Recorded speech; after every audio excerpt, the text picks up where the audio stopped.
अस्सलाम वालेकुम viewers, was marketing से मैं हूं ताहिर महमूद। आई होप आप सब लोग खैरियत से होंगे।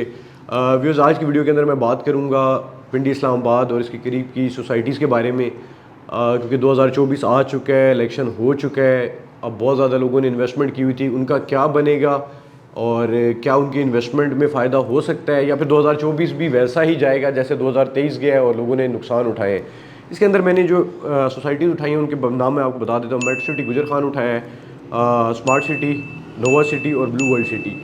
ये सोसाइटीज़ उठाने का मकसद ये था, एक तो ये पिंडी और इस्लामाबाद के प्रोजेक्ट थे। ये डिस्ट्रिक्ट पिंडी के अंदर गुजर खान वाला भी आता है, उसके अलावा ब्लू वर्ल्ड सिटी इस्लामाबाद में आ गया, कैपिटल स्मार्ट सिटी आ गया, नोवा सिटी आ गया। फिर इनके जो दूसरे शहरों में प्रोजेक्ट हैं उनको भी साइमल्टेनियसली डिस्कस कर लेंगे। अभी सबसे इंपॉर्टेंट चीज़ ये है, क्योंकि इलेक्शन हो गया है, जिन लोगों ने इन्वेस्टमेंट की हुई थी अब वो ये सोच रहे हैं कि क्या इलेक्शन के बाद कुछ होगा। एक मैंने वीडियो बनाई थी, वो बड़ी इंपॉर्टेंट वीडियो थी कि दो इलेक्शन के बाद जो रियल एस्टेट सेक्टर है उसके अंदर क्या क्या जो है वो चेंजेस आने के जो है ना वो चांसेस हैं। देखिए, पहला उसमें मैंने ये बताया था कि जो पहला हाफ है, जो पहले 6 महीने हैं, उसके अंदर तो कोई बेहतरी नहीं आ सकती। उसकी वजह ये थी, जाहिर सी बात है, जब बजट अनाउंस होगा उसके बाद जाहिर सी बात है चेंजेस आएंगी। पहले तो जो भी गवर्नमेंट आई है आप सबने देख ही लिया है, तो अब वो जब जाहिर सी बात है फंक्शनल होगी, फिर IMF के साथ जो मायदा करना है, और फिर जब बजट देंगे तो उसके बाद मामला जो है वो चेंजिंग की तरफ जाएंगे। अब जिन लोगों ने नुकसान उठाया हुआ है, जाहिर सी बात है मेट्रो सिटी जो है वो भी नुकसान के अंदर है, स्मार्ट सिटी भी नुकसान के अंदर है, ब्लू वर्ल्ड सिटी भी नुकसान के अंदर है, नोवा सिटी तो बिल्कुल ही उसकी तो मई मार गई है। अब क्या वजह क्या है? देखें, सबसे ज़्यादा अच्छा बदनाम, सबसे ज़्यादा लोग जो है वो कह रहे हैं कि जी मेट्रो सिटी गुजर खान वाले बहुत तंग कर रहे हैं, कि वो लोग कहते हैं जी डेवलपमेंट चार्जेस दें, ये दें, वो दें। अब इसके मैं दो एंगल्स पे बात कर लूँगा। एक मैं डेवलपमेंट की साइड पे बात कर लूँगा और एक मैं बात कर लूँगा कि इनके रेट्स क्यों माइनस के अंदर हैं। देखिए, जो प्रोजेक्ट की हद तक बात करें तो डेवलपर के हाथ के अंदर ये है कि वो डेवलपमेंट करे। अगर तो वो डेवलपमेंट कर रहा है, फिर डिपेंड करता है कि मुल्क के हालात कैसे हैं और उसका जाहिर सी बात है इफेक्ट आता है। यही जब हालात बेहतर हो जाएंगे, साल गुजरता है, 1.5 साल गुजरता है, जो लोग इसको होल्ड करेंगे और अपने प्लॉट अपने पास रखते हैं, इंस्टॉलमेंट देते रहते हैं, डेवलपमेंट चार्जेस पे कर लेते हैं और पोजेसन ले लेते हैं प्लॉट का और रख लेते हैं, तो ये आपको नुकसान लॉन्ग टर्म में नहीं देंगे, ये आप इसमें से निकल जाएंगे। लेकिन अगर जो लोग पैनिक के अंदर सेलिंग करेंगे, आप खुद में से बेहतर जानते होंगे, आपने मुल्क के हालात देख लिए। I am not talking about only real estate, आप किसी भी सेक्टर के अंदर आप देख लें, हर सेक्टर की जो है ना इस वक्त वैसे ही मत मारी हुई है। हर कारोबार जो है वो नीचे आया हुआ है। आपने पिछले 1.5 साल के अंदर जो एक रिसेशन आया है, जो इन्फ्लेशन आई है और जिस तरह कारोबार नीचे गिरा है, वो आप सब जानते हैं। और अब जो इसके इंडिकेटर्स हैं कि जो उठेगा कैसे, वो भी मैंने पिछली वीडियो के अंदर सारा एक्सप्लेन किया है कि जाहिर सी बात है जब मुल्क के हालात बेहतर, जब अब नई गवर्नमेंट फॉर एग्जांपल वो जाके उसमें IMF के साथ मुआहदा करती है, फिर एक नया बजट अनाउंस करते हैं, फिर इन्वेस्टर्स का कॉन्फिडेंस जो है मेरे ख्याल में वो सबसे इंपॉर्टेंट चीज़ है। क्योंकि हम लोग पहले भी देखते हैं रियल एस्टेट सेक्टर को, तो स्पेशली बाकी भी ऐसा ही है, बाकी सेक्टर्स में भी, लेकिन रियल एस्टेट सेक्टर को रन करने वाले जो लोग हैं वो हमारे ओवरसीज़ पाकिस्तानीज़ हैं। जब वो बाहर से पैसा भेजते हैं और यहाँ पे चीज़ें ख़रीदते हैं तो जाहिर सी बात है ये मार्केट चलती है। और ये एक पाकिस्तान के अंदर बहुत बड़ा सेक्टर है, इसको कभी भी कोई भी गवर्नमेंट, जब अब आप देखेंगे जब बजट आ रहा होगा तो इसको कोई बंदा नेगेट कर ही नहीं सकता। और अभी आप 2024 के अंदर आगे भी देखेंगे कि जब ये चीज़ें बेहतर होने शुरू हो जाएंगी तो और प्रोजेक्ट्स आएंगे, और उस पर आप लोगों ने कमेंट सेक्शन के अंदर लाजमी बताना है कि जो अभी आगे आने वाले दिनों के अंदर एक्सपेक्टेड है कि जब बजट आएगा तो कुछ नए प्रोजेक्ट्स आएंगे, जिसके अंदर एक्सपेक्टेड है कि पार्क व्यू सिटी भी एक नया प्रोजेक्ट लॉन्च करेगा, स्मार्ट सिटी भी करेगा, मेट्रो सिटी लाहौर में लॉन्च कर रहा है। तो क्या इनका आगे क्या फ्यूचर हो सकता है और क्या आगे आने वाले दिनों के अंदर इसके अंदर लोग इन्वेस्टमेंट करेंगे, करनी चाहिए, या फिर इसके अंदर बेहतरी आ सकती है या नहीं आ सकती है, आप कमेंट सेक्शन के अंदर ज़रूर शेयर कीजिएगा। उसको देखते हुए मैं नेक्स्ट वीडियो बनाऊंगा। अच्छा, अब जिन लोगों ने इन सोसाइटीज़ के अंदर लिया हुआ है, देखें ब्लू वर्ल्ड सिटी के अंदर भी मैंने पहले बहुत दफ़ा बात की थी कि it's a very long term project. ये it's not a short term project जिसके अंदर आज आप लगाएंगे और कल आप इसके अंदर प्रॉफिट ले सकते हो। उसकी वजह ये है, इसकी लोकेशन ऐसी है कि इसको आबाद होने में बहुत ज़्यादा टाइम लगेगा, क्योंकि चक्री का एरिया है, वहाँ पर उस तरह की आबादी अभी नहीं आ सकती। Same goes for capital smart city. It's a much better project as compare to blue world city, but still it needs time, क्योंकि वो एयरपोर्ट के करीब है, उनका इंटरचेंज का भी हो गया है, लेकिन डेवलपमेंट वो कर रहे हैं, लेकिन फिर भी रेट्स बहुत ज़्यादा माइनस में है।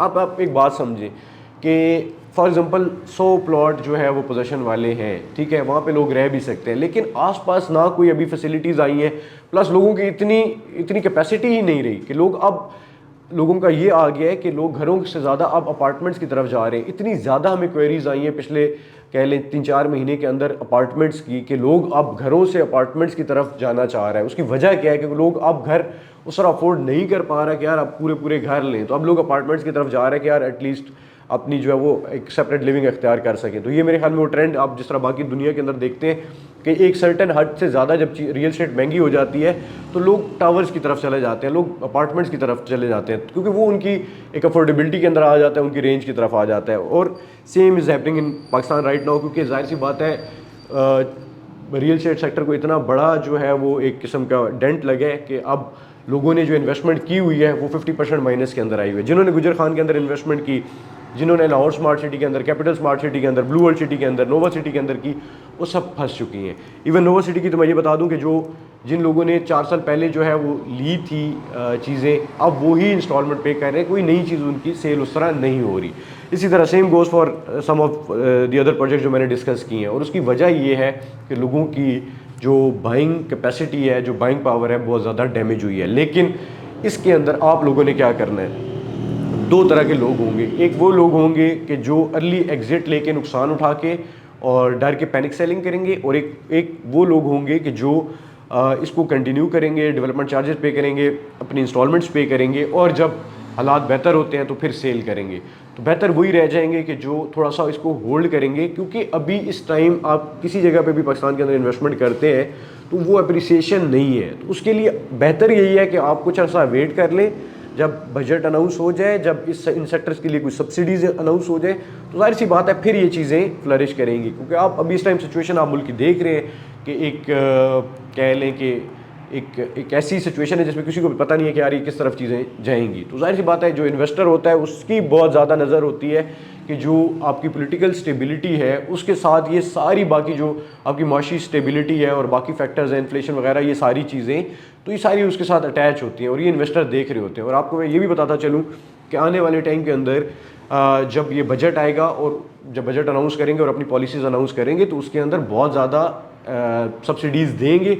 और शायद एमनेस्टी जिस तरह स्कीम आई थी कि आप अपने पैसे लेकर आएँ तो आपसे कोई सवाल जवाब नहीं होगा, आप किसी जगह पैसा लगाएं, तो ये एमनेस्टी स्कीम्स जो हैं वो गवर्नमेंट देगी। क्योंकि अब वो लोग भी तो यही चाहते हैं कि पैसा आए, किसी भी तरह आता है आए, हमें कोई मसला नहीं है, लेकिन एटलीस्ट जो सर्कुलेशन है हमारी इकॉनमी के अंदर पैसे की वो होनी चाहिए। तो ये क्योंकि वो कहते हैं कि हम लोगों ने एक बॉटम टच कर ली है, शायद हम लोग उस बॉटम को टच करके वापस ही बाउंस बैक करते हैं, बॉल फेंकते हैं, नीचे जाती है, जब लगती है तो वापस आती है। अब हम लोग उस बॉटम पे पिछले 1.5 साल तक पहुंच गए हैं कि हम हर बंदा कहता है यार मैं क्या करूं, मैं क्या करूं। बहुत लोगों ने मुल्क छोड़ा, बहुत लोगों ने अपने कारोबार को स्क्वीज़ किया, बहुत लोगों ने अपनी जो स्पेंडिंग्स हैं उनको कम किया, करते करते अब उस जगह पे आ गए कि अब हमारे पास कोई और ऑप्शन है नहीं। अब जो लोग यहाँ पर हैं उन्होंने तो काम करना है, और जब काम करना है तो जाहिर सी बात है अगर गवर्नमेंट चलनी है, अगर ये मुल्क चलना है, जाहिर सी बात है सब्सिडीज़ भी देंगे, ये एमनेस्टी स्कीम्स भी देंगे ताकि लोग पैसा डालें। और जिन लोगों ने, चले बड़े लेवल पे बात कर लेते, जो बड़े लेवल पे कंपनीज थी, जब उन्होंने देखा कि मुल्क नीचे जा रहा है तो बहुत बड़ा पैसा उन्होंने बाहर भेज दिया।